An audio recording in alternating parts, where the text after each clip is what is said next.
오늘 이야기의 시작은 정말 충격적입니다. 도널드 트럼프 미국 대통령이 갑작스럽게 내놓은 고율 관세 정책, 특히 반도체 메모리 분야를 정조준한 조치였죠.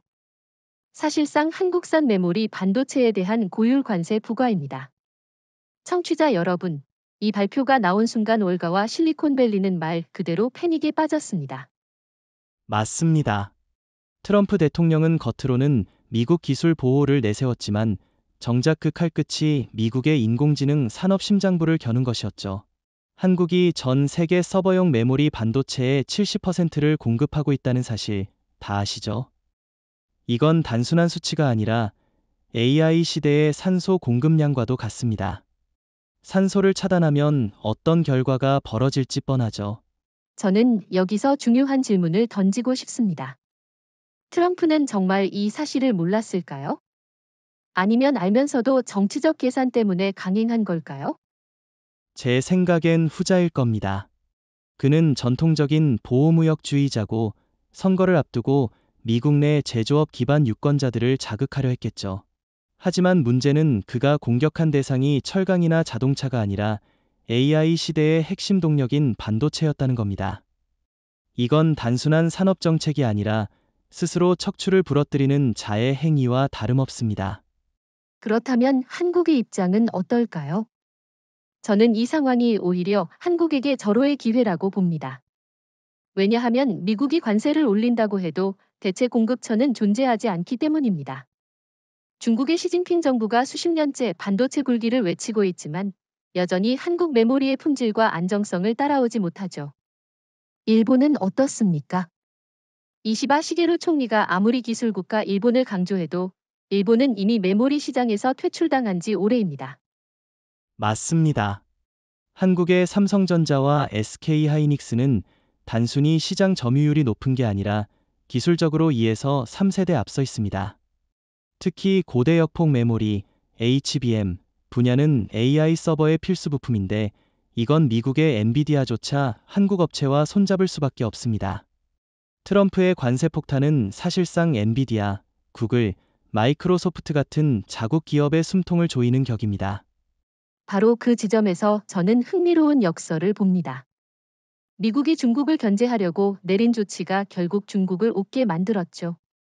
왜냐하면 미국 기업들이 비용 압박을 견디지 못하고 연구 속도를 늦추면 중국은 값싼 정부 보조금을 동원해 격차를 좁힐 기회를 잡을 테니까요.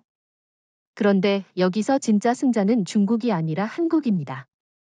왜냐하면 글로벌 수요가 결국 한국 반도체로 몰릴 수밖에 없거든요. 그렇습니다. 이재명 대통령 정부도 이미 빠르게 움직이고 있습니다. 청와대 국가경제안보회의에서 반도체 산업을 전략무기로 규정하고 미국 관세로 발생하는 가격 프리미엄을 한국 기업이 흡수하지 않고 오히려 추가 이익으로 전환하겠다는 입장을 밝혔습니다. 쉽게 말해 미국이 올린 관세를 한국이 전략적 가격 협상 카드로 활용한다는 것이죠. 그럼 이렇게 볼 수 있겠네요. 트럼프는 미국 산업 보호라는 명분을 내세웠지만 실제로는 한국을 글로벌 반도체 왕좌에 더 단단히 앉혀준 꼴이 됐다. 한마디로 말하면 트럼프는 한국에게 선물 보따리를 안겨준 셈 아닐까요? 저는 조금 다르게 봅니다. 선물이라기보다 트럼프의 무지와 오만이 빚은 전략적 실패라고 해야겠죠. 한국은 그 빈틈을 놓치지 않고 치밀하게 기회로 바꾸는 중이고요. 이 차이는 아주 중요합니다. 왜냐하면 지금부터 벌어질 일들은 단순한 경제 문제가 아니라 글로벌 AI 권력 지형을 완전히 바꿔버릴 파급력을 가지고 있기 때문입니다. 좋습니다. 오늘 파트에서는 트럼프의 관세 발표가 어떤 충격을 불러왔는지, 그리고 그것이 어떻게 미국의 산업을 겨냥한 자해 행위였는지를 짚어봤습니다. 이제 다음 파트에서는 본격적으로 70%라는 냉혹한 진실을 더 깊게 파헤쳐 보도록 하죠.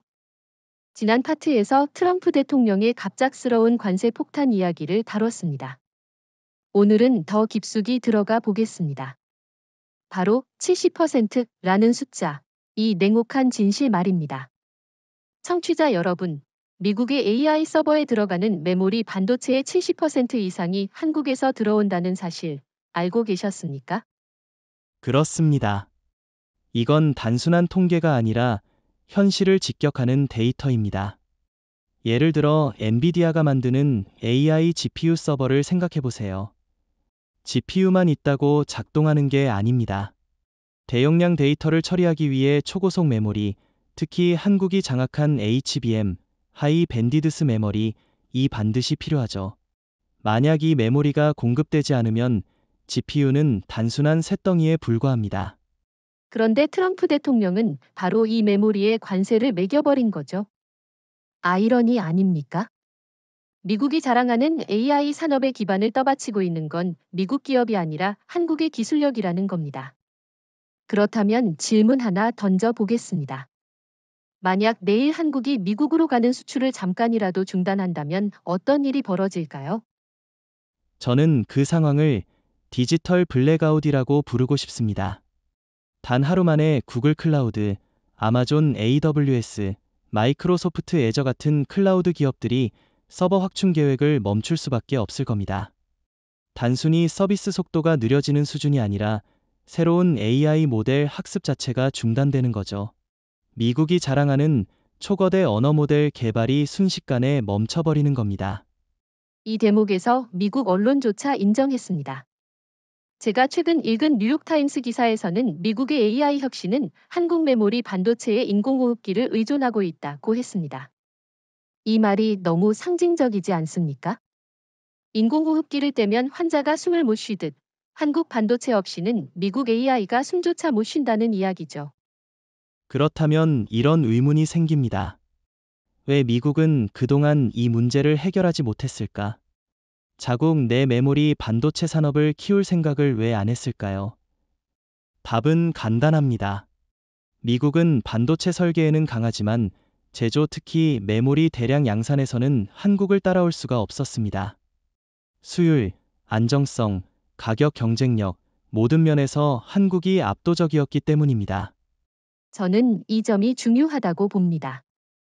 미국이 그토록 세계 최강이라고 떠들지만 실제로는 한국에 절대적으로 의존할 수밖에 없는 취약한 구조를 갖고 있다는 사실이 드러난 겁니다. 반대로 한국은 이제 그 의존도를 지렛대로 활용할 수 있는 위치에 선 것이죠. 여기서 반론 하나 제기하겠습니다.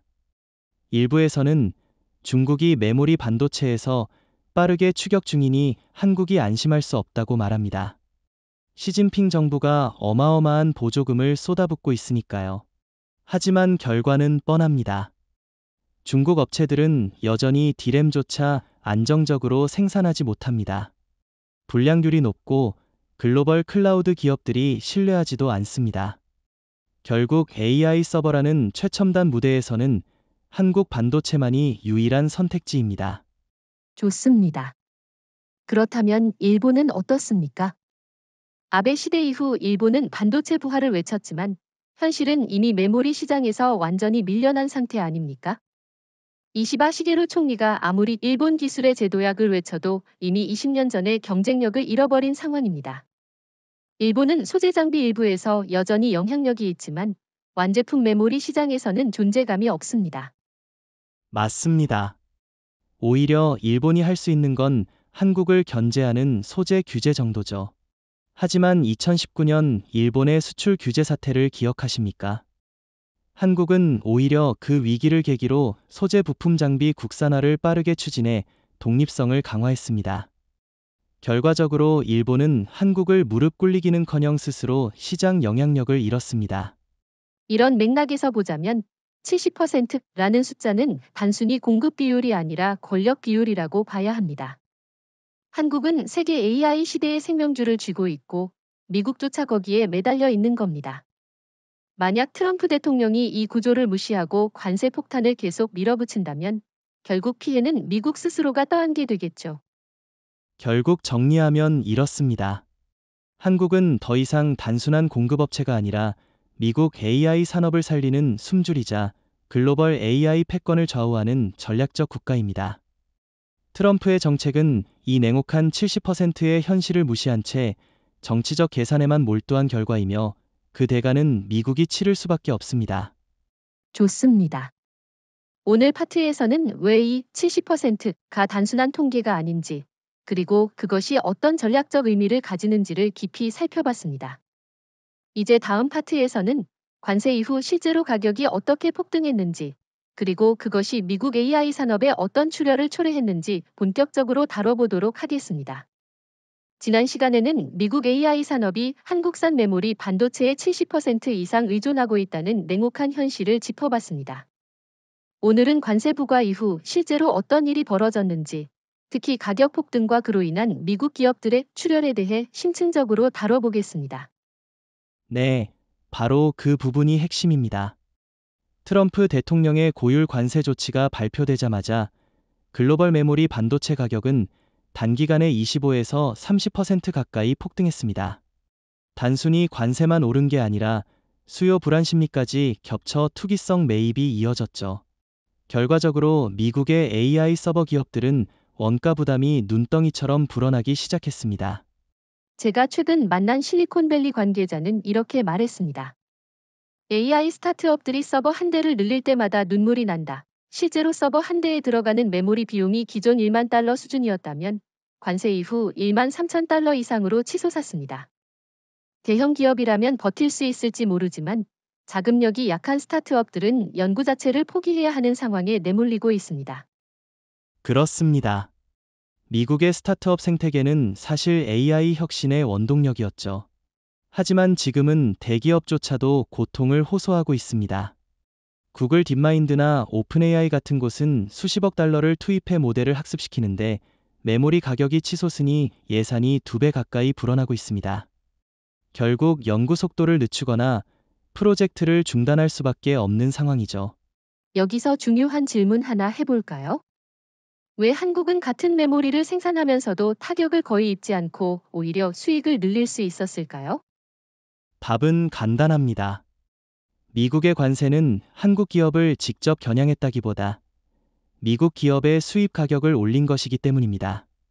삼성전자와 SK하이닉스는 여전히 전 세계 시장에 판매할 수 있고 유럽, 중동, 동남아 수요까지 늘어나고 있습니다. 즉, 미국만 손해를 보는 구조죠.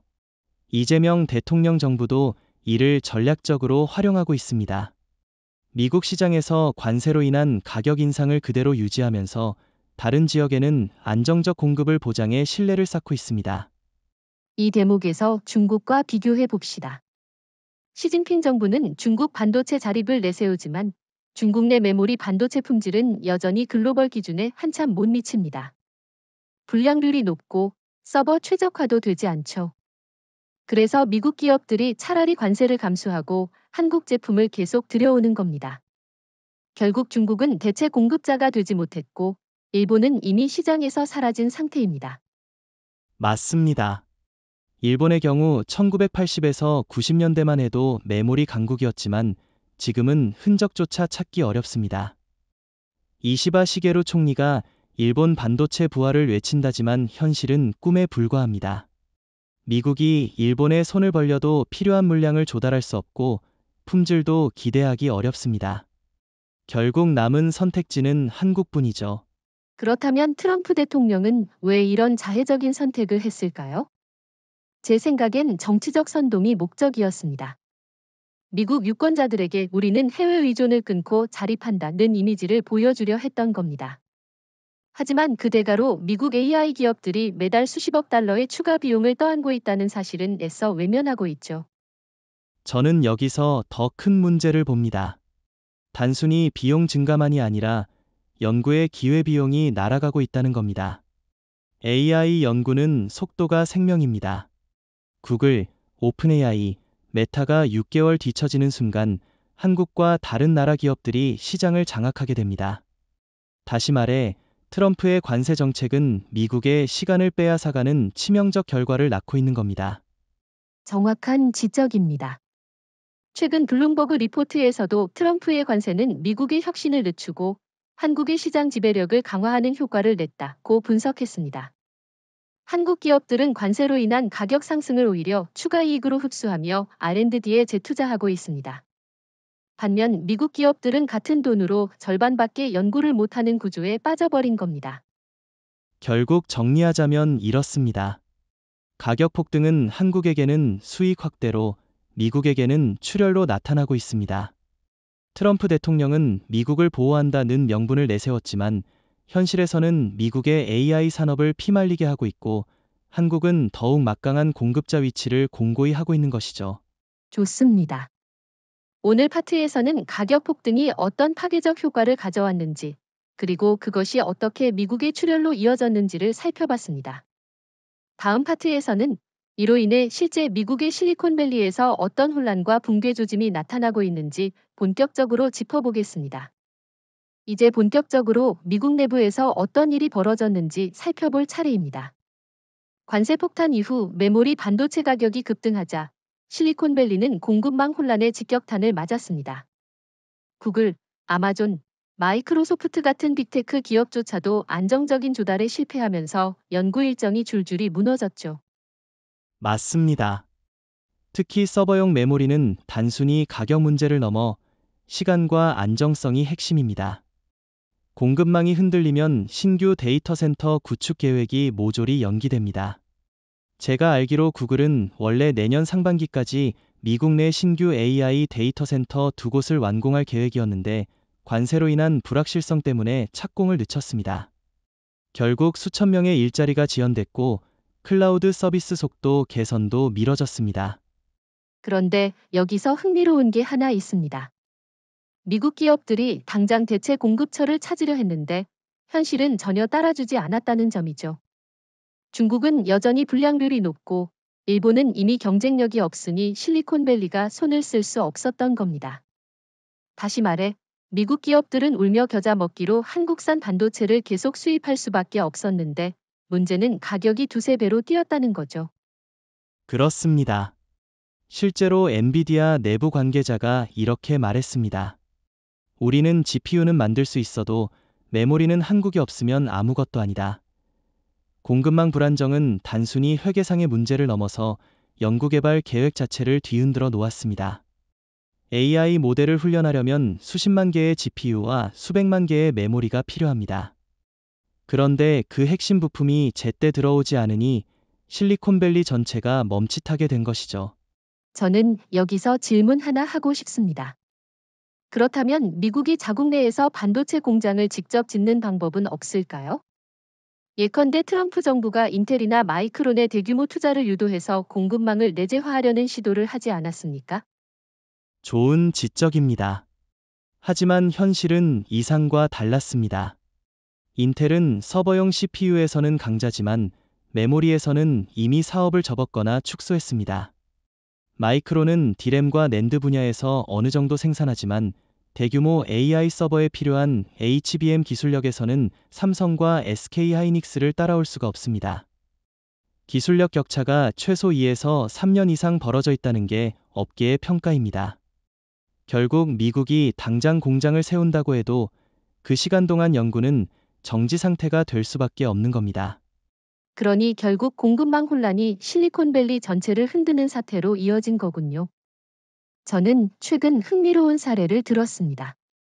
어떤 미국 AI 스타트업은 원래 자율주행 알고리즘 연구를 위해 수천 대의 서버를 임대하려 했는데 메모리 공급 불안으로 계약이 취소됐습니다. 연구원들이 그대로 해고되고 기술 이전 기회마저 날아가 버렸다는 얘기죠. 이런 상황은 사실상 미국 혁신의 근간을 흔드는 겁니다. 반대로 한국은 어떤가요? 삼성과 SK는 안정적 공급 능력을 무기로 글로벌 계약을 더 늘리고 있습니다. 유럽, 중동, 심지어 동남아까지 한국산 반도체를 확보하기 위해 줄을 서고 있습니다. 이재명 대통령 정부가 반도체 외교를 전면에 내세우면서 한국은 공급망 불안을 겪는 미국과 정반대의 위치에 서게 된 겁니다. 중국과 일본 이야기도 해보죠. 시진핑 정부는 자국 반도체 굴기를 강조하지만 아직도 서버급 검증조차 제대로 못 받고 있습니다. 신뢰성 문제가 치명적이죠. 일본은 이시바 시게루 총리가 아무리 강조해도 이미 기술력이 퇴화했고 글로벌 빅테크 기업들은 일본산 메모리를 고려조차 하지 않습니다. 그러니 결국 실리콘밸리는 한국에 더 크게 의존할 수밖에 없는 구조로 고착화되고 있는 겁니다. 저는 여기서 미국의 전략적 실패를 지적하고 싶습니다. 원래 동맹국인 한국과 협력을 강화했더라면 이런 혼란은 피할 수 있었습니다.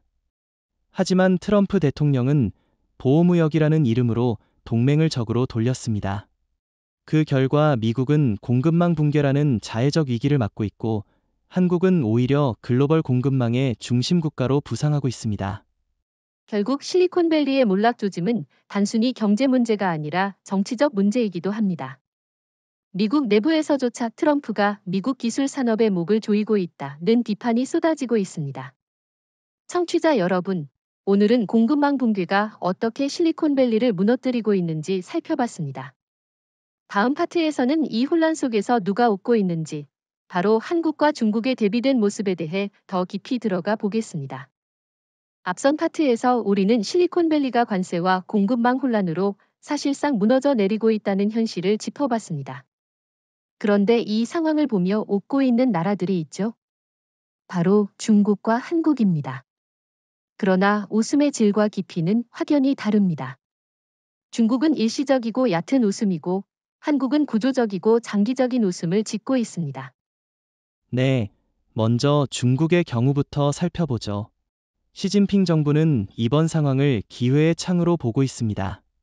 미국이 반도체 수급에 어려움을 겪으면서 중국은 여러 경로를 통해 한국산 반도체를 우회 수입하거나 심지어 미국 기업의 기술 투자를 흡수하려는 움직임을 보이고 있습니다. 하지만 문제는 중국이 직접 반도체를 만들어내는 능력은 여전히 취약하다는 겁니다. 아무리 웃으려 해도 실속이 없는 웃음이죠. 정확합니다. 중국의 YMTC나 CXMT 같은 기업들이 여전히 글로벌 데이터 센터의 검증을 통과하지 못하고 있죠. 불량률이 높고 국제 표준을 충족하지 못합니다. 그래서 결국 중국은 한국산 반도체를 비공식 경로로 비싸게 사들여야 하는 상황입니다. 겉으로는 반도체 자립을 외치지만 실제로는 한국 의존도를 감추고 있을 뿐이죠. 반면 한국의 웃음은 완전히 다릅니다. 삼성전자와 SK하이닉스는 이번 관세 사태를 오히려 글로벌 지배력을 공고히 하는 기회로 만들고 있습니다. 미국 기업들은 울며 겨자 먹기로 비싼 값을 치르면서도 한국산 메모리를 계속 사들일 수밖에 없고 유럽과 중동, 동남아 기업들은 한국 반도체는 안정적으로 공급된다 는 신뢰 덕분에 장기 계약을 체결하고 있습니다. 이재명 대통령 정부가 이를 적극 지원하면서 반도체 외교는 사실상 국가 전략으로 자리 잡고 있죠. 여기서 하나 질문해 보겠습니다. 중국이 이렇게 약한데도 왜 일부 사람들은 중국이 곧 한국을 따라잡을 것이라고 말할까요? 그건 중국이 보여주는 숫자와 선전의 소가 넘어가기 때문입니다. 중국은 언제나 투자 규모, 인력 규모를 강조하지만 반도체는 단순히 돈과 인력만으로 해결되지 않습니다. 수율 관리, 장비 최적화, 글로벌 신뢰성 확보까지 삼박자가 맞아야 하는데 중국은 여전히 이걸 못하고 있죠. 반면 한국은 지난 수십 년간 축적된 경험과 글로벌 파트너십을 통해 이미 완성형 생태계를 갖추고 있습니다.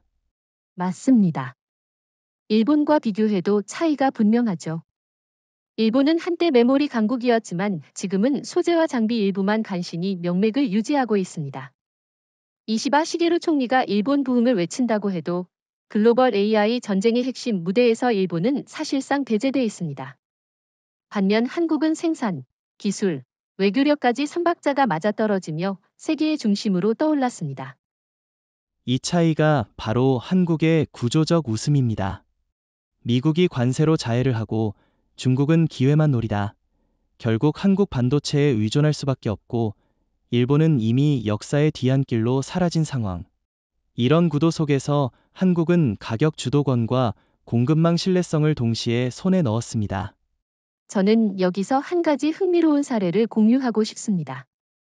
최근 유럽의 한 대형 클라우드 기업은 미국산 솔루션 대신 한국산 메모리를 탑재한 서버를 대규모로 도입하기로 했습니다. 이유가 단순합니다. 미국산은 비싸고 불안정하지만 한국산은 비싸도 안정적으로 공급되기 때문이죠. 이 사례만 봐도 한국의 입지가 얼마나 강화됐는지 알 수 있습니다. 그렇다면 질문 하나 던져 보겠습니다. 만약 한국이 지금처럼 글로벌 반도체 시장을 쥐고 흔든다면 미국과 중국은 앞으로 어떤 선택을 하게 될까요? 제 생각에는 미국은 결국 한국과 다시 손을 잡을 수밖에 없을 겁니다. 관세를 유지하는 한 실리콘밸리는 계속 출혈을 겪게 되고 이는 트럼프 정부에도 정치적 부담이 됩니다. 반면 중국은 한국을 대체할 수 없다는 사실을 깨닫고 비공식적인 채널을 통해서라도 한국산 반도체를 더 많이 수입할 겁니다. 결국 한국이 양쪽을 모두 쥐는 상황이 벌어지는 거죠. 결론적으로 이번 사태에서 웃는 쪽은 분명합니다. 중국은 얕은 미소로 만족해야 하지만 한국은 깊고 단단한 미소를 지을 수 있는 유일한 나라입니다. 한국은 반도체를 넘어 글로벌 AI 시대의 권력의 중심으로 떠오르고 있습니다. 오늘 파트에서는 누가 진짜 웃고 있는지, 그리고 그 웃음의 성격이 어떻게 다른지 살펴봤습니다. 다음 파트에서는 미국 AI가 실제로 어떤 속도 저하를 겪고 있는지, 즉, 미국 AI의 숨이 가빠지는 현상을 집중적으로 다뤄보겠습니다. 지난 파트에서 우리는 한국이 웃고 중국은 얕은 미소만 지을 수밖에 없는 상황을 살펴봤습니다. 이제 본격적으로 살펴볼 건 미국 AI 산업이 실제로 어떻게 숨이 가빠지고 있는지입니다. 청취자 여러분, AI 연구는 속도가 생명입니다. 하루라도 늦으면 경쟁자는 수개월 앞서가 버립니다. 그런데 지금 미국은 관세와 공급망 혼란 때문에 그 속도를 유지하지 못하고 있죠.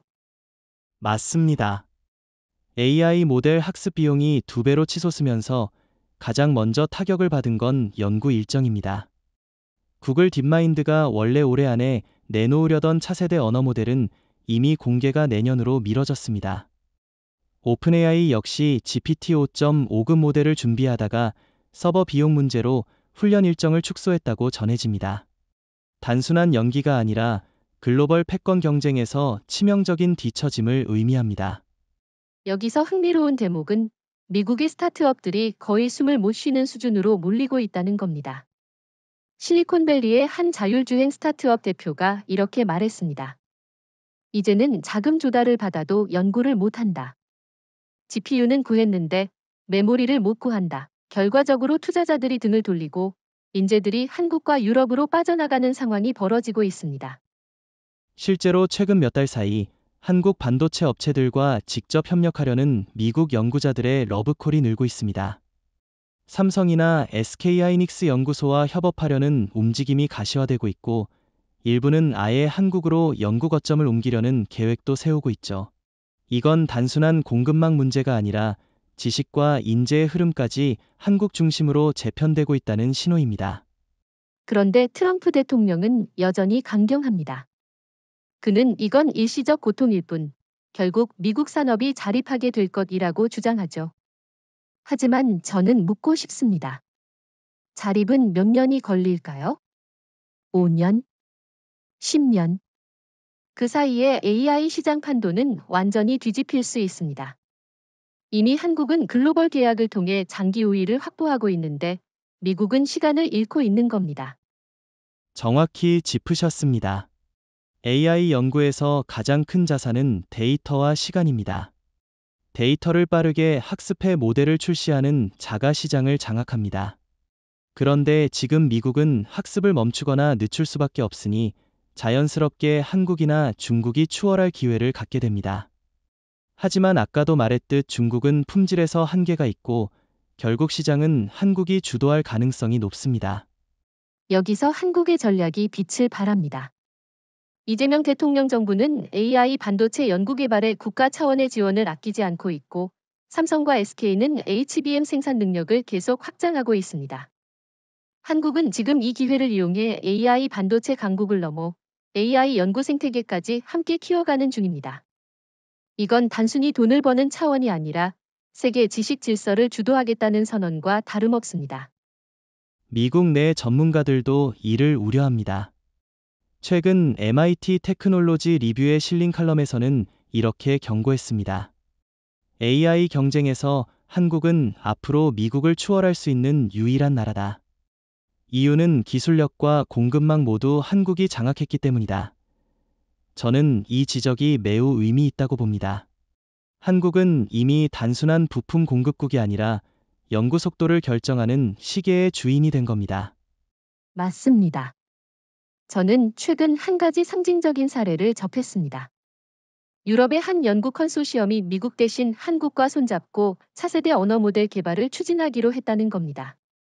이유가 단순합니다. 한국은 메모리 공급을 보장할 뿐만 아니라 연구 속도 지연이 없기 때문입니다. 반면 미국과 협력하면 언제 메모리 문제가 터질지 모른다는 불안이 크다는 것이죠. 이런 상황에서 저는 질문 하나 던지고 싶습니다. 과연 트럼프 대통령은 이 문제를 언제까지 외면할 수 있을까요? 그는 관세가 미국을 지켜준다고 믿지만 실제로는 미국 AI 연구자들의 발목을 잡고 있습니다. 반대로 한국은 글로벌 AI 질서를 이끌 기회를 쥐고 있는 겁니다. 결국 정리하자면 미국 AI는 숨이 가빠지고 있고 연구 속도가 점점 느려지고 있습니다. 반대로 한국은 안정적 공급망과 기술 투자로 세계 시장에서 더 빨리, 더 멀리 나아가고 있습니다. 오늘 파트에서는 그 대비를 심층적으로 살펴봤습니다.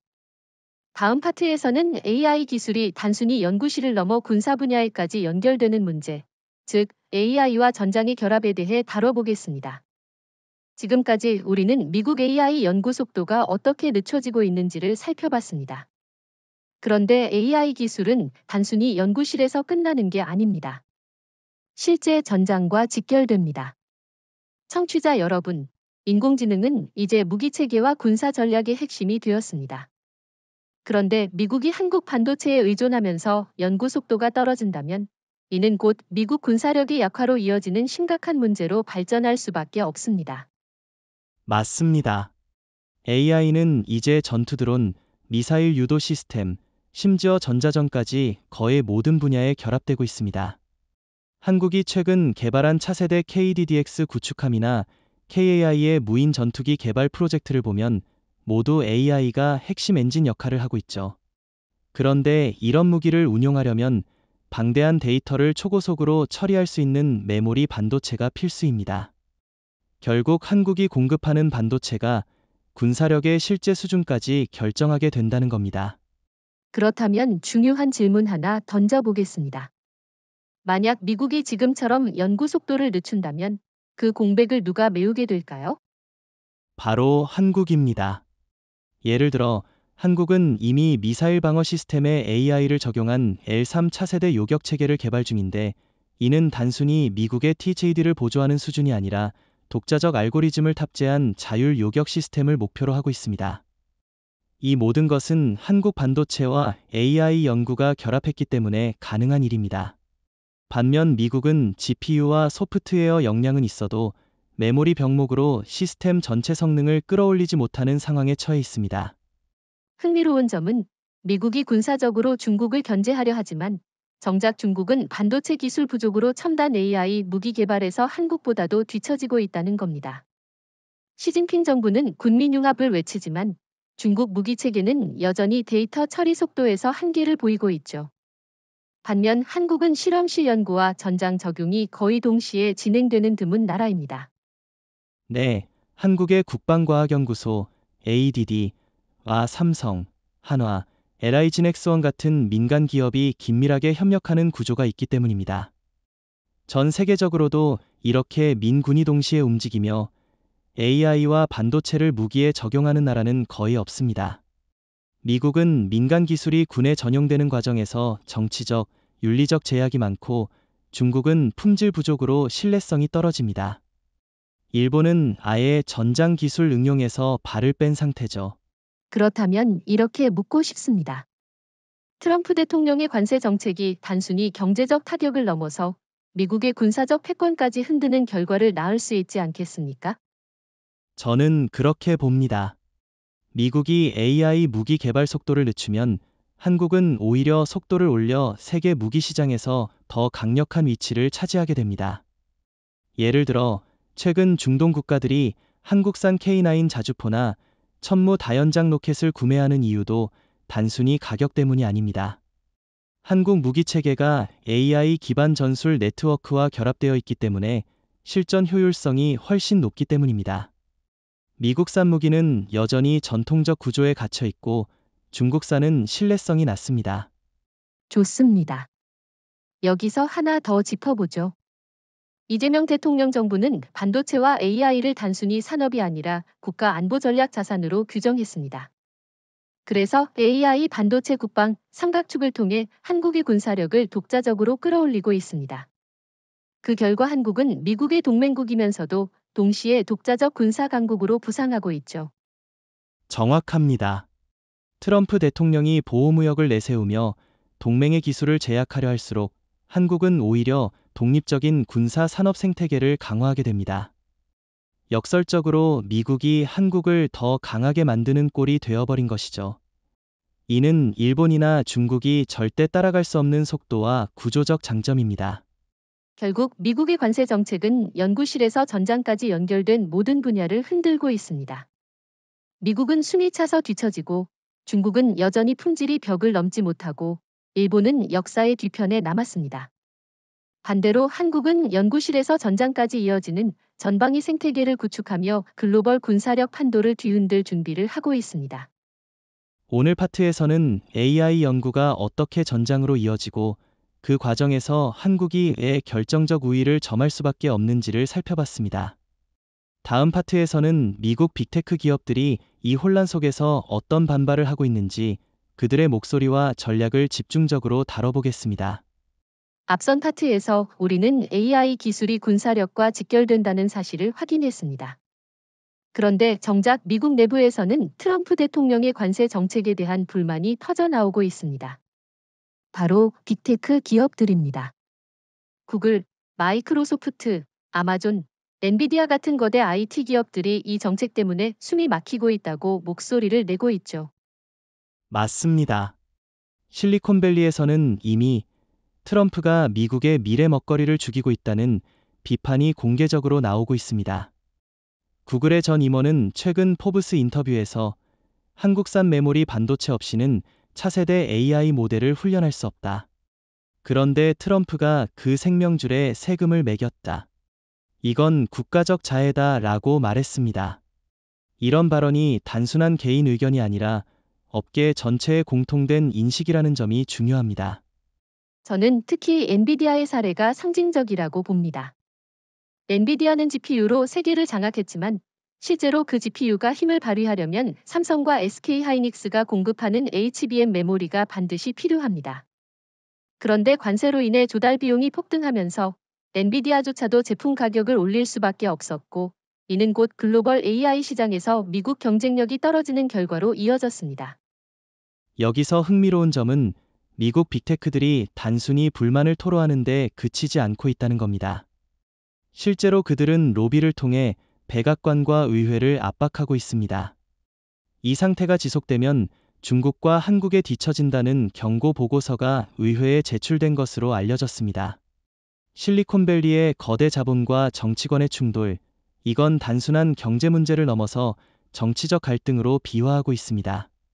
그런데 한 가지 짚고 넘어가야 할 부분이 있습니다. 빅테크 기업들이 이렇게 반발하는 이유는 단순히 수익 감소 때문만은 아닙니다. AI 산업의 특성상 속도가 생존을 결정하는 데 관세로 인해 연구가 지연되면 곧바로 세계 시장에서 밀려나기 때문입니다.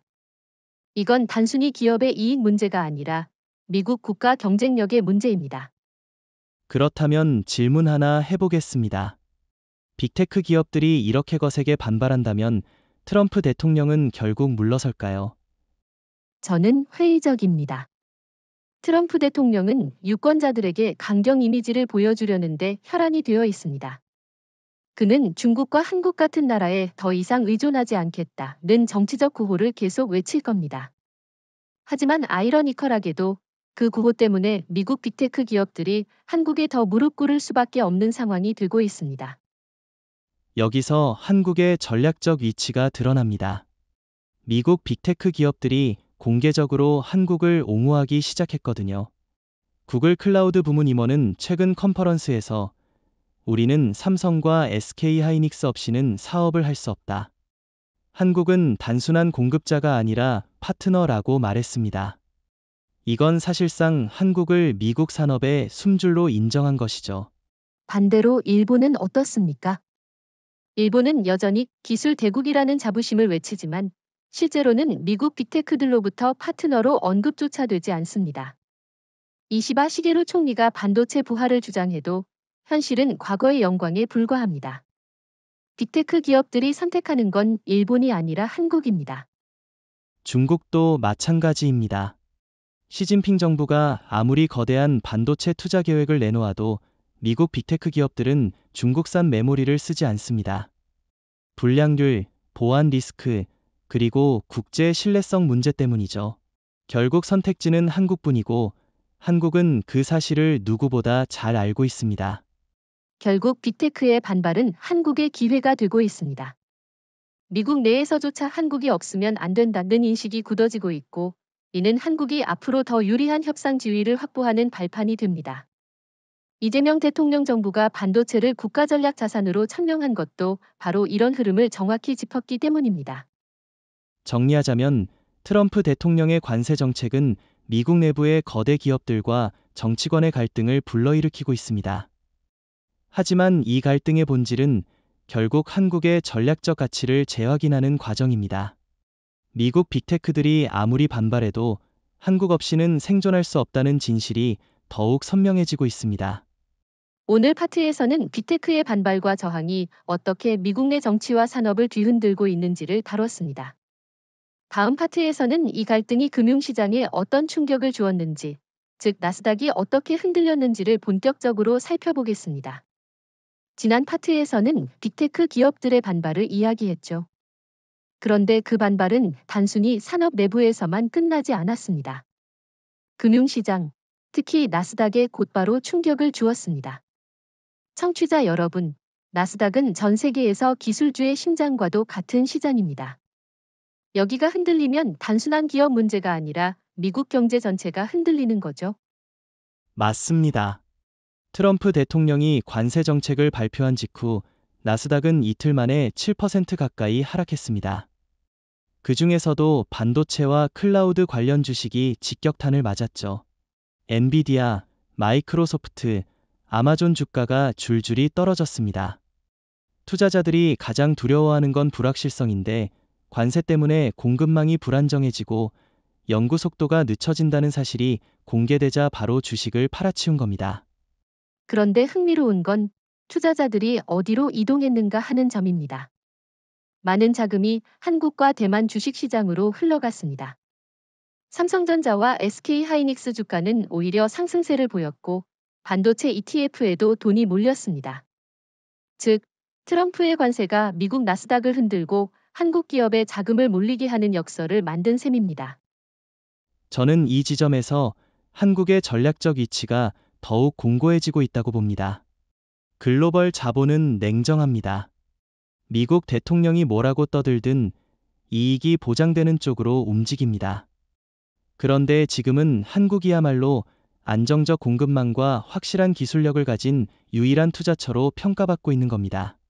반면 일본은 이미 투자 매력이 없고 중국은 정치적 리스크 때문에 외국 자본이 꺼리고 있습니다. 좋은 지적입니다. 실제로 일본 증시는 관세 충격 속에서도 별다른 반등을 못했습니다. 반도체 분야에서 한국에 완전히 밀려났기 때문에 투자자들이 일본 기업을 대안으로 보지 않았던 거죠. 이시바 시게루 총리가 아무리 반도체 부활을 외쳐도 자본은 냉정하게 한국으로 향했습니다. 중국도 마찬가지입니다. 시진핑 정부가 수십조 위안을 퍼붓고 있지만 투자자 입장에서는 신뢰할 수 없는 시장일 뿐입니다. 그렇다면 이런 질문이 가능합니다. 트럼프 대통령은 정말 이 흐름을 몰랐을까요?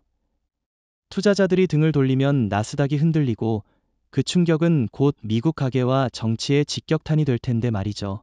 저는 알면서도 무시했다고 봅니다. 트럼프는 단기적 정치적 효과, 즉 미국을 보호한다는 구호를 앞세워 장기적 손해를 감수한 겁니다. 하지만 투자자들은 정치 구호에 속지 않습니다. 그들은 숫자와 실적을 보고 움직입니다. 결국 미국 시장이 불안정해질수록 한국은 더 안전한 투자처로 각인됩니다. 실제로 최근 몇 달 동안 한국 증시는 글로벌 투자 보고서에서 AI 시대의 핵심 투자국으로 자주 언급되고 있습니다. 미국의 나스닥은 불확실성 때문에 불안하다고 평가받는 반면 한국은 반도체 공급의 절대 강자로서 새로운 기술 패권국이라는 이미지를 굳혀가고 있는 겁니다. 그렇다면 이런 현상이 장기적으로 어떤 결과를 가져올까요? 저는 한국이 단순히 반도체 수출국이 아니라 글로벌 자본 흐름을 끌어당기는 투자 허브로 부상할 거라고 봅니다. 자본이 한국으로 몰리면 더 많은 연구개발이 가능해지고 그 결과 한국은 기술 격차를 더 벌리게 됩니다. 정확한 지적입니다. 미국은 나스닥이 흔들릴 때마다 정치권이 진통을 겪을 겁니다. 트럼프 대통령은 자국민에게 우리를 지켰다고 말하지만 국민들이 주식 계좌에서 손실을 확인하면 그 불만은 곧장 정치적 부담으로 돌아옵니다. 반대로 한국은 글로벌 자본과 기술을 동시에 끌어들이며 미래를 준비하고 있습니다. 결국 트럼프의 관세는 투자자 심리를 흔들고 나스닥을 무너뜨리며 자본을 한국으로 몰리게 만들었습니다. 미국은 금융시장에서 신뢰를 잃어가고 한국은 신뢰를 쌓아가고 있습니다.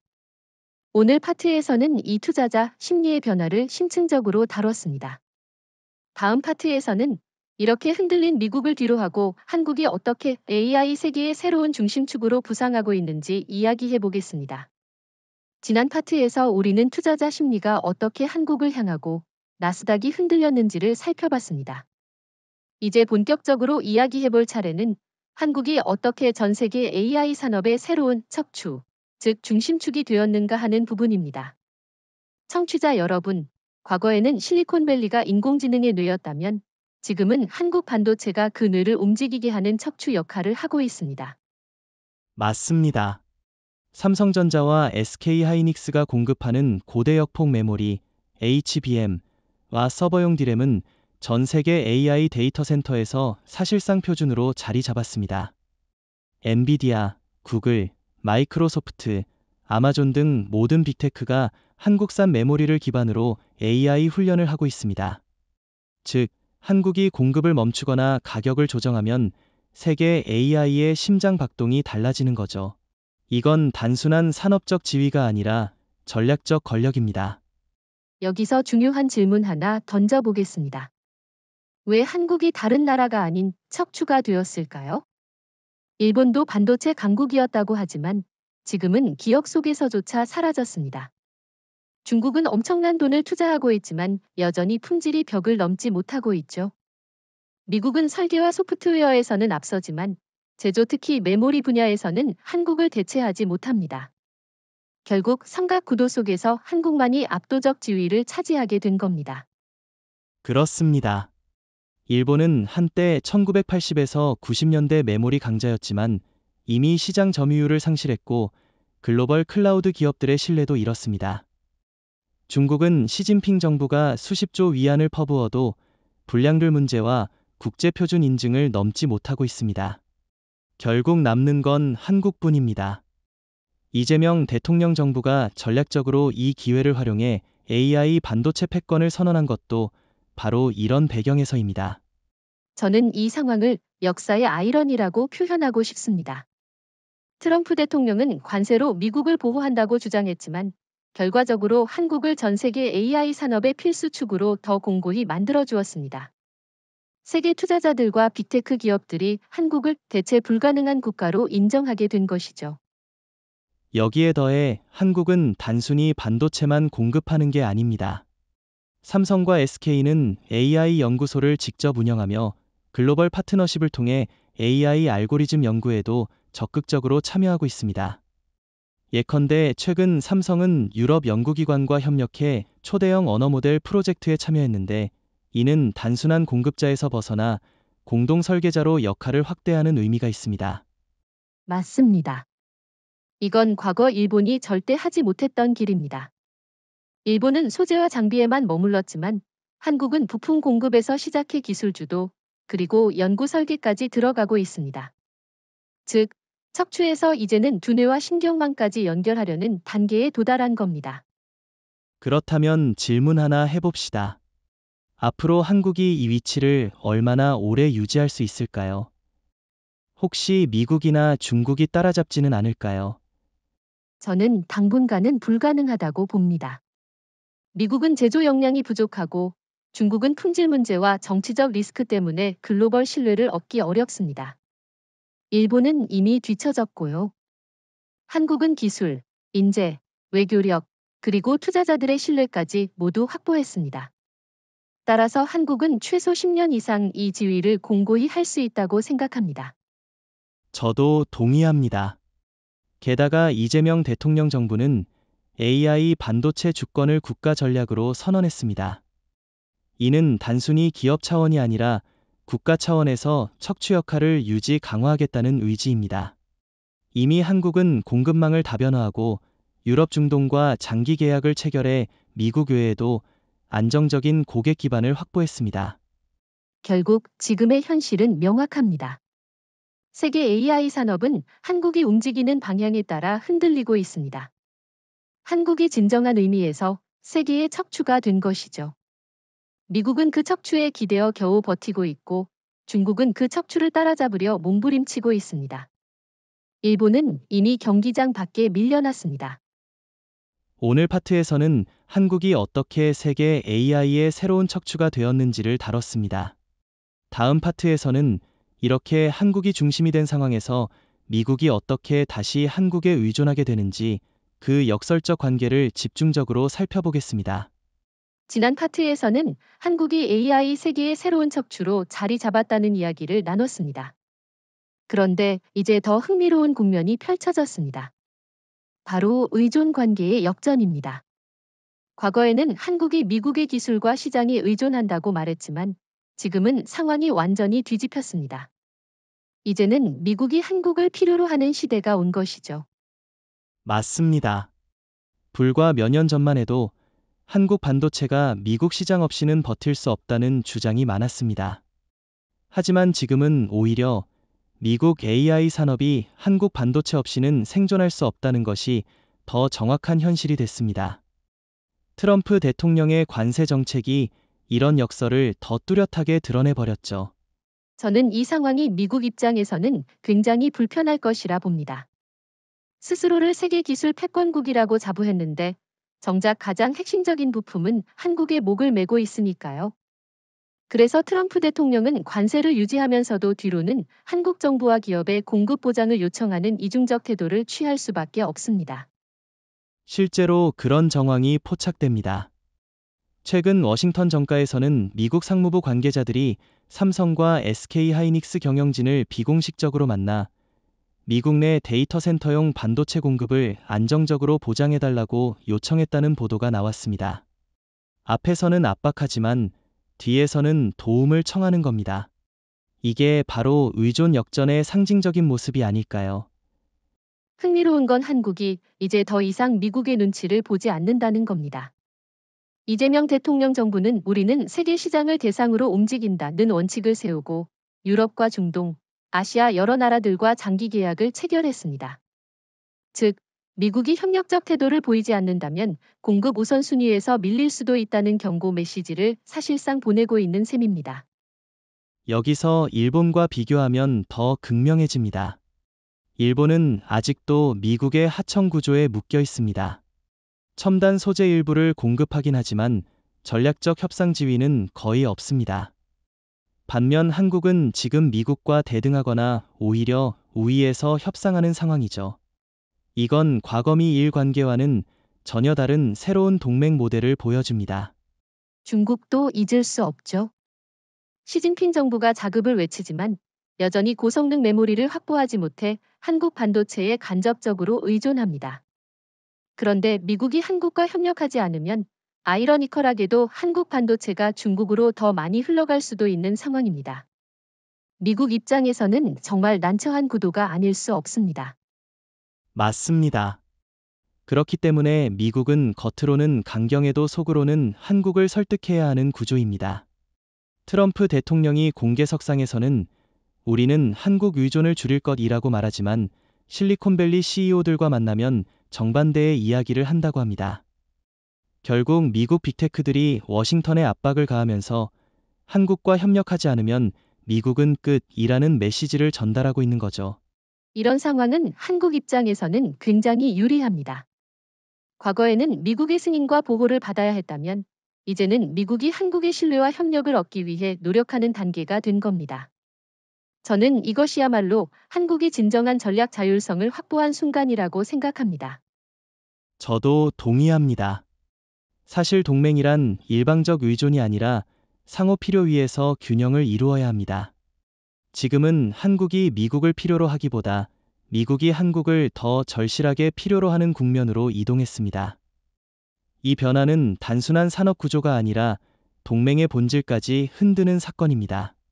청취자 여러분, 오늘 파트에서는 미국과 한국의 의존 관계가 어떻게 뒤집혔는지를 살펴봤습니다. 미국은 이제 한국 반도체 없이는 AI 산업은 물론 안보와 군사력까지 유지할 수 없다는 사실을 인정할 수밖에 없습니다. 다음 파트에서는 이 역전된 상황 속에서 제3의 세력, 즉 유럽과 중동이 어떻게 한국을 새로운 파트너로 선택하고 있는지를 더 깊게 다뤄보겠습니다. 앞선 파트에서는 미국이 한국을 그 어느 때보다 절실히 필요로 하는 상황을 살펴봤습니다. 그런데 흥미로운 건 이제 제3의 세력들, 바로 유럽과 중동 국가들이 본격적으로 한국을 향해 손을 뻗고 있다는 점입니다. 청취자 여러분, 이건 단순한 수출 확대가 아니라 글로벌 권력 재편의 신호탄이라 할 수 있습니다. 맞습니다. 먼저 유럽부터 살펴봅시다. 유럽연합은 전통적으로 미국의 기술과 안보에 의존해왔습니다. 하지만 트럼프 대통령의 보호무역과 예측 불가능한 정책으로 불신이 커졌습니다. 특히 AI와 반도체 분야에서 유럽 기업들은 안정적인 파트너를 갈망하게 됐죠. 그래서 최근 독일, 프랑스, 네덜란드 기업들이 한국과 직접 협력에 나서고 있습니다. 삼성과 SK가 유럽 연구기관과 손잡고 차세대 AI 반도체 공동 개발에 착수했다는 소식 매우 상징적이지 않습니까? 네, 실제로 독일의 한 자동차 기업은 자율주행 연구를 위해 미국 대신 한국 메모리를 장기 계약으로 도입하기로 했습니다. 이유가 간단합니다. 미국은 가격이 불안정하고 정치 리스크가 크지만 한국은 공급이 안정적이고 품질이 세계 최고 수준이라는 신뢰가 있기 때문이죠. 이런 사례는 점점 더 늘어나고 있습니다. 중동의 경우도 마찬가지입니다. 사우디아라비아와 아랍에미리트는 지금 포스트 오일 시대를 준비하면서 AI와 첨단 산업에 막대한 투자를 하고 있습니다. 그런데 그들이 선택한 파트너가 미국이 아니라 한국이라는 사실이 중요합니다. 이재명 대통령이 최근 중동 순방에서 체결한 수십억 달러 규모의 반도체 AI 협력 계약은 한국이 이제 단순한 제조국을 넘어 전략적 동반자로 인정받고 있다는 증거입니다. 여기서 질문 하나 던져보겠습니다. 왜 유럽과 중동은 굳이 한국을 선택했을까요? 단순히 가격 때문일까요? 아니죠. 그건 신뢰와 주권의 문제입니다. 유럽과 중동은 미국 기술을 도입하면 늘 정치적 조건이 따라붙는다는 걸 경험으로 알고 있습니다. 중국 기술을 도입하면 보안 리스크와 품질 문제가 따라옵니다. 일본은 이미 존재감이 없습니다. 결국 기술적 신뢰성과 정치적 독립성을 동시에 제공할 수 있는 나라는 한국뿐이라는 결론에 도달한 겁니다. 맞습니다. 특히 중동 국가들은 조건 없는 협력을 매우 중시합니다. 과거 미국 무기를 도입할 때 늘 정치적 압력이 따라왔습니다. 그러나 한국은 기술을 나누고 공동 생산을 제한합니다. 반도체도 마찬가지죠. 단순히 파는 게 아니라 현지의 연구센터와 생산기지를 함께 세우는 방식을 통해 상호 신뢰를 쌓습니다. 이건 미국이나 중국이 절대 흉내낼 수 없는 접근 방식입니다. 그리고 유럽도 비슷한 맥락입니다. 유럽연합은 데이터 주권과 기술 자립을 중요하게 여기는데 한국은 이를 존중하면서도 기술을 공유할 의지가 있는 나라입니다. 예를 들어 최근 프랑스 연구기관과 삼성전자가 공동으로 AI 반도체 연구소를 설립한 건 단순한 협력이 아니라 유럽이 원하는 대등한 파트너십의 실현이었습니다. 결국 유럽과 중동의 선택은 단순한 경제 협력이 아닙니다. 이건 세계 질서가 이동하고 있다는 증거입니다. 미국은 점점 신뢰를 잃어가고 있고 중국은 여전히 불안하며 일본은 퇴장했습니다. 반대로 한국은 기술력, 신뢰, 정치적 독립성까지 모두 갖추고 있어 자연스럽게 중심으로 떠오른 겁니다. 여기서 저는 한 가지 흥미로운 질문을 던지고 싶습니다.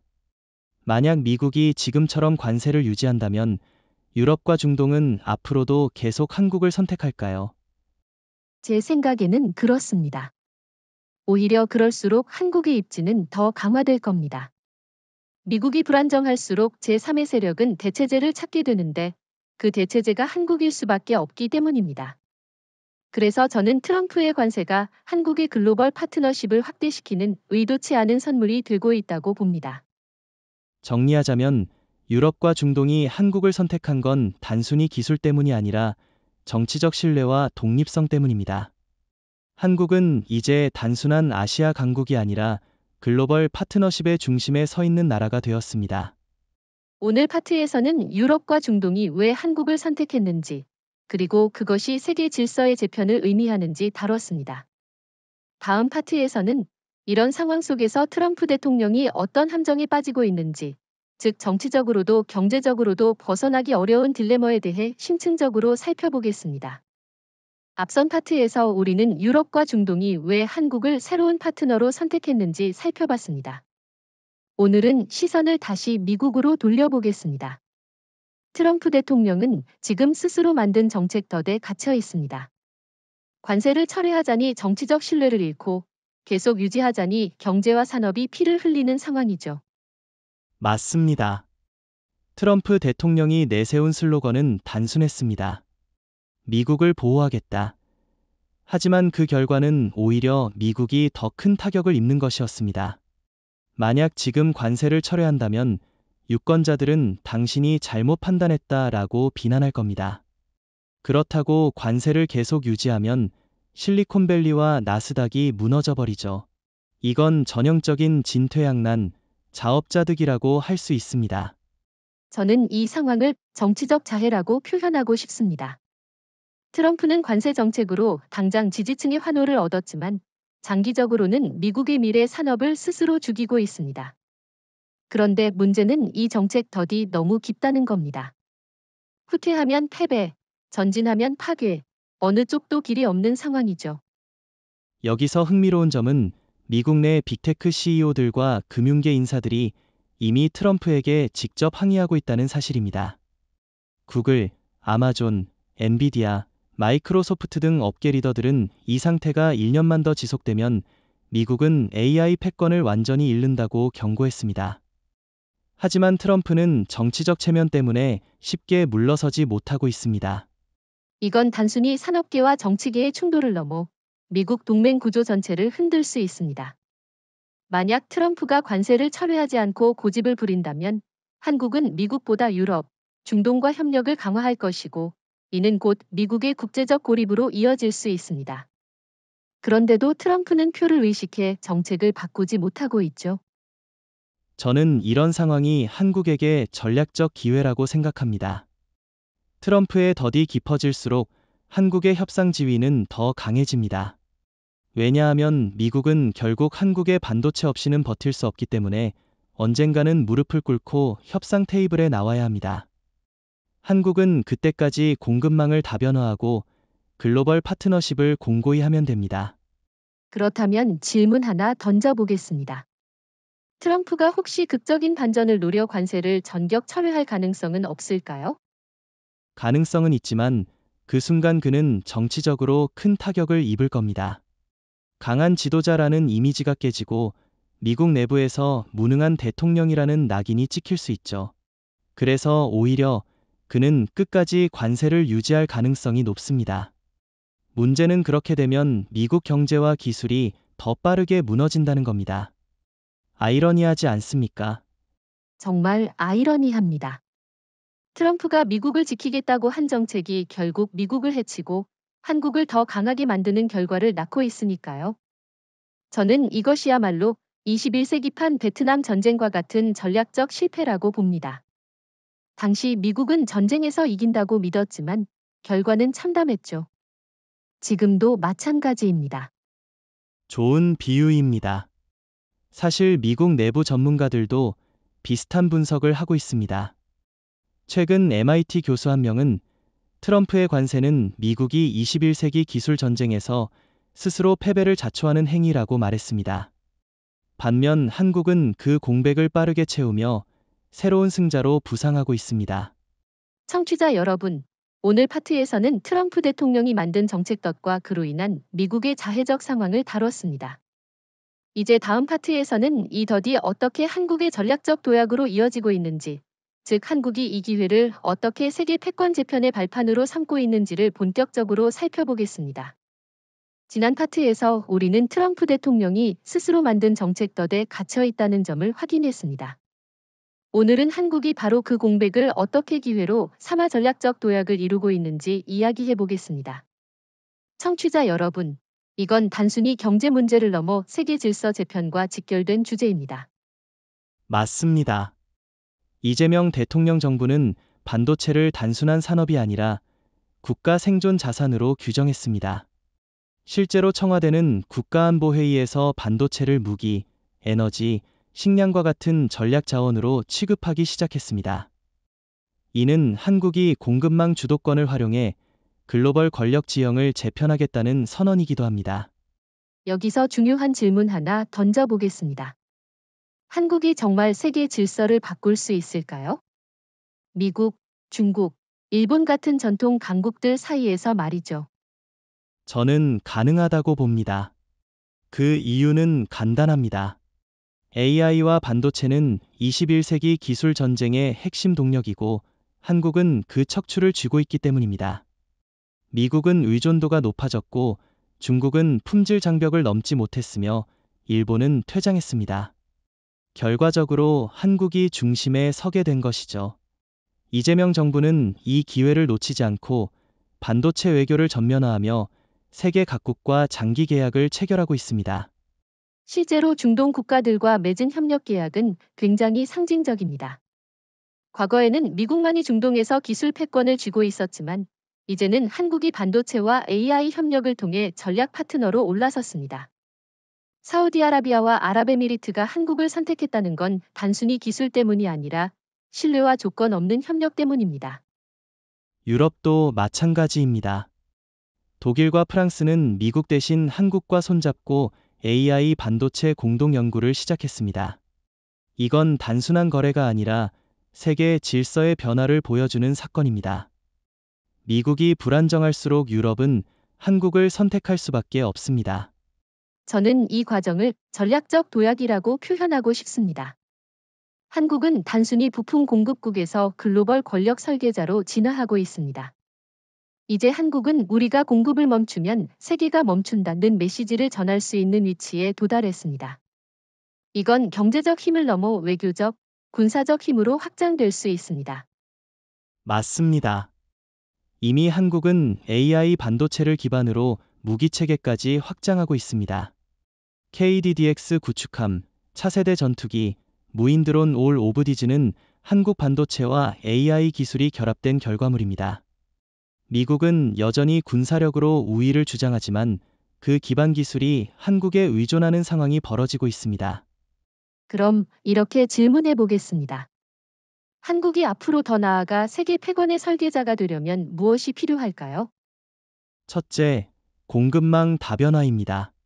한국이 미국, 유럽, 중동 등 다양한 시장에 안정적으로 반도체를 공급하면서 정치적 리스크를 최소화해야 합니다. 둘째, 기술 초격차 유지입니다. 삼성과 SK가 이미 HBM4와 차세대 AI 메모리를 준비하고 있는데 이를 통해 최소 5년 이상의 기술 격차를 유지해야 합니다. 셋째, 외교적 리더십입니다. 한국은 단순히 기술자가 아니라 신뢰할 수 있는 동반자로서 국제사회를 설득해야 합니다. 정말 중요한 포인트입니다. 특히 외교적 리더십은 한국의 가장 큰 강점 중 하나죠.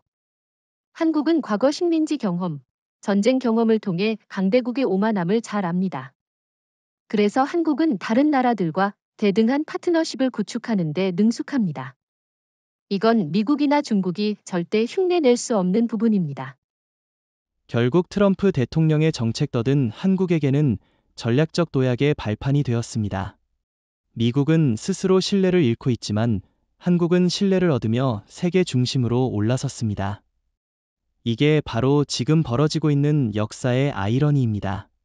청취자 여러분, 오늘은 한국이 어떻게 전략적 도약을 이뤄내고 있는지를 살펴봤습니다. 다음 파트에서는 이 도약이 어떻게 미국의 기술 패권을 무너뜨리고 한국이 새로운 중심으로 굳어지게 되는지 그 역사적 결론을 이야기하겠습니다. 우리가 지난 파트에서 다룬 핵심은 한국이 전략적 도약에 성공했다는 점이었습니다. 이제 마지막으로 다뤄야 할 건 미국이 스스로 어떤 결말을 만들어냈는가 하는 부분입니다. 청취자 여러분, 트럼프 대통령의 관세 정책은 결국 미국이 자국의 기술 척추를 스스로 끊어버리는 결과를 낳았습니다. 맞습니다. 미국은 메이드 인 USA라는 구호를 외치며 독립을 주장했지만 실제로는 한국 반도체에 대한 의존도가 더 커졌습니다. 동시에 투자자 신뢰를 잃고 빅테크의 연구 속도가 늦춰지고 유럽과 중동마저 한국과 손을 잡으면서 미국은 기술 패권의 중심에서 밀려나고 있습니다. 이건 단순한 경제 문제가 아니라 미국 스스로 글로벌 AI 패권을 포기한 것이나 다름없습니다. 저는 이 상황을 역사의 역설이라고 부르고 싶습니다. 트럼프는 미국을 지키려 했지만 그 결과는 정반대였습니다. 한국은 더욱 강해졌고 중국은 틈새를 노렸으며 일본은 완전히 소외됐습니다. 특히 한국은 이제 반도체와 AI를 기반으로 군사력, 외교력까지 확장하며 새로운 세계 중심으로 떠오르고 있습니다. 여기서 한 가지 흥미로운 사례를 들고 싶습니다. 최근 아랍에미리트가 차세대 스마트시티 프로젝트에 한국 반도체와 AI 솔루션을 도입하기로 했습니다. 과거 같았으면 미국 기술을 선택했겠지만 지금은 안정성과 신뢰 때문에 한국을 선택한 겁니다. 이런 변화가 쌓이면 쌓일수록 미국의 패권은 무너지고 한국의 영향력은 커집니다. 그렇다면 이렇게 질문해 봅시다. 미국은 앞으로 이 상황을 되돌릴 수 있을까요?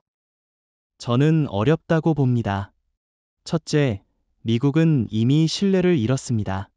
동맹국조차 불안해하고 있습니다. 둘째, 기술 격차를 좁히려 해도 최소 5년 이상 걸리는데 그 시간 동안 한국은 더 앞서 나가고 있습니다. 셋째, 트럼프 대통령의 정치적 이미지 때문에 정책을 되돌리기도 어렵습니다.